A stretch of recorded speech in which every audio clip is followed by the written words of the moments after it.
am Meenu and we are doing full Pearl book explanation in this channel. We are providing here question and answers, think and answers, worksheet, back exercise of all the subjects like English, Maths, SST, Science, everything you will get from this channel. So if you are new in our schedule, then please subscribe the channel so that you don't have to wander here and there for anything. So don't forget to like and subscribe the channel. So students, today we are going to discuss class 3 science chapter 3 precious soil. Today we are going to discuss question and answers and also think and answers of this chapter. So here first question is how do rocks change to soil? Question ये पूछा गया है कि चट्टानें मिट्टी में कैसे बदलती हैं? Answer of this question is by the action of the sun, rain and the wind. The rocks break up into small pieces and form soil. It takes many years for this to happen. इसका मतलब ये है कि सूर्य, वर्षा और वायु के क्रिया से चट्टानें छोटे छोटे टुकड़ों में टूटकर मिट्टी का निर्माण करती हैं. ऐसा होने में कई साल लग जाते हैं. Now second one question is the size of the particles same in the different types of soil? Explain. Question ये पूछा गया है कि क्या विभिन्न प्रकार की मिट्टी में कण का आकार समान होता है, और इसे एक्सप्लेन भी हमने करना है.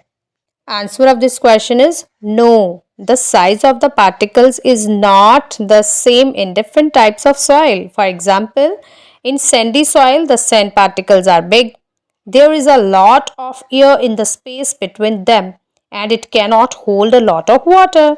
Clayey soil has finer particle, it can hold a lot of water and there is no space for air between these particles.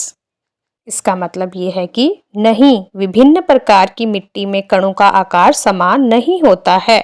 उदाहरण के लिए रेतीली मिट्टी में रेत के कण बड़े होते हैं, उनके बीच की जगह में बहुत अधिक हवा होती है और यह बहुत अधिक पानी नहीं रख सकती है.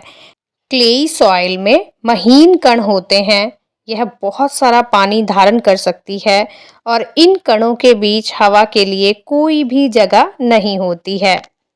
इससे हमें ये पता चलता है कि डिफरेंट टाइप्स ऑफ सॉइल के जो कण होते हैं, जो पार्टिकल्स होते हैं, वो डिफरेंट होते हैं. कुछ सॉइल के पार्टिकल्स बड़े होते हैं तो कुछ सॉइल के पार्टिकल्स छोटे होते हैं. Question number 3, how will you show that soil contains air? Question ये है कि आप कैसे दिखाएंगे कि मिट्टी में हवा होती है. Answer of this question is when we put some soil in a glass jar and pour water over it, we see bubbles float up. This shows that soil contains air. इसका मतलब ये है कि जब हम कांच के जार में कुछ मिट्टी डालते हैं और उसके ऊपर हम पानी डालते हैं तो हमें ये देखने को मिलता है कि बुलबुले ऊपर तैर रहे हैं. इससे पता चलता है कि मिट्टी में हवा होती है. Question number 4, what are the different kinds of soil? मिट्टी कितने प्रकार की होती है? Answer of this question is there are 3 different kinds of soil. First one is sandy soil. This soil is mostly found in the deserts and on the seashore. Second one, clayey soil. It is sticky and is used to make pots and toys.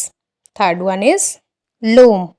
Loam is a mixture of sand and clay. It is very fertile as it contains air, water and humus.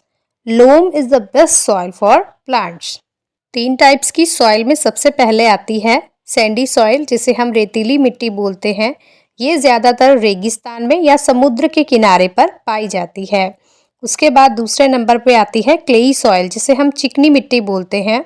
यह चिपचिपी होती है और इसका उपयोग बर्तन और खिलौने बनाने में किया जाता है. तीसरी है लोम, जिसे हम दोमट बोलते हैं. दोमट इसे क्यों बोलते हैं? क्योंकि ये सैंडी सॉइल और क्लेई सॉइल दोनों का मिक्सचर है. यह बहुत ज़्यादा फर्टाइल यानी कि उपजाऊ होती है क्योंकि इसमें हवा, पानी और ह्यूमस होते हैं. पौधों के लिए लोम मिट्टी, दोमट मिट्टी सबसे अधिक अच्छी होती है.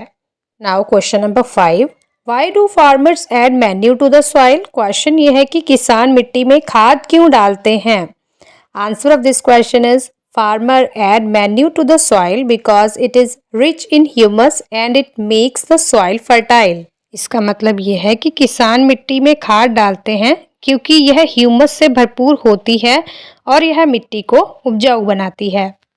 Now we are moving to the think and answer. Here first question is, Deepak is a farmer. He wants to grow a wheat. What kind of soil would he need? Question ये है कि दीपक एक किसान है और वो गेहूं की फसल उगाना चाहता है. उसे गेहूं की फसल उगाने के लिए किस तरह की मिट्टी की ज़रूरत होगी? Soil with a clay loam और loam texture, good structure and moderate water holding capacity are ideal for wheat cultivation. मिट्टी दोमट या दोमट बनावट, अच्छी संरचना और मध्यम जल धारण क्षमता वाली मिट्टी गेहूं की खेती के लिए अच्छी होती है. Second one question is, Sushil is a potter. What kind of soil would he use for making pots and why? Question ये है कि सुशील एक पोटर है. पोटर कौन होता है? जो कि मिट्टी के बर्तन वगैरह बनाते हैं, उन्हें पॉटर बोला जाता है. तो क्वेश्चन ये है कि what kind of soil would he use for making pots. Pots बनाने के लिए उसे किस तरह की सॉइल की मिट्टी की आवश्यकता है, और जिस भी मिट्टी का आप नाम लेंगे ये भी बताना है कि उस मिट्टी की आवश्यकता क्यों है. Answer of this question is the clayey soil. The clayey soil can be used to make toys and pots because the clayey soil intermolecular space is low and it can get sticky when come in contact with water or get wet. इसका मतलब यह है कि clay मिट्टी का उपयोग खिलौने और बर्तन बनाने के लिए किया जा सकता है क्योंकि क्लेई मिट्टी या चिकनी मिट्टी का अंतर आणविक स्थान कम होता है और पानी के संपर्क में आने से या भीगने पर यह चिपचिपी हो सकती है क्योंकि इसके अंदर पानी एब्जॉर्ब करने की क्षमता होती है और चिकनी होने के कारण ये बहुत जल्दी आपस में चिपक भी जाती है. इसीलिए क्लेई सॉइल या चिकनी मिट्टी का उपयोग खिलौने, पॉट्स वगैरह बनाने के लिए किया जाता है. ये हमने बुक में भी पढ़ा था कि clayey soil is sticky and is mostly used for making pots and toys. Clay particles are very fine. There is no space for air between the particles.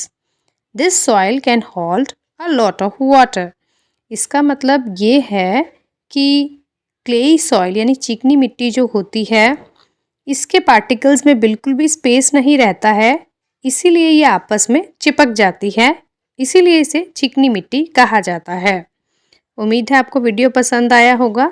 तो वीडियो को एक लाइक और चैनल को सब्सक्राइब करना बिल्कुल मत भूलिएगा ताकि आगे के चैप्टर्स की अपडेट्स भी आपको मिलती रहे. Thank you so much. Bye bye.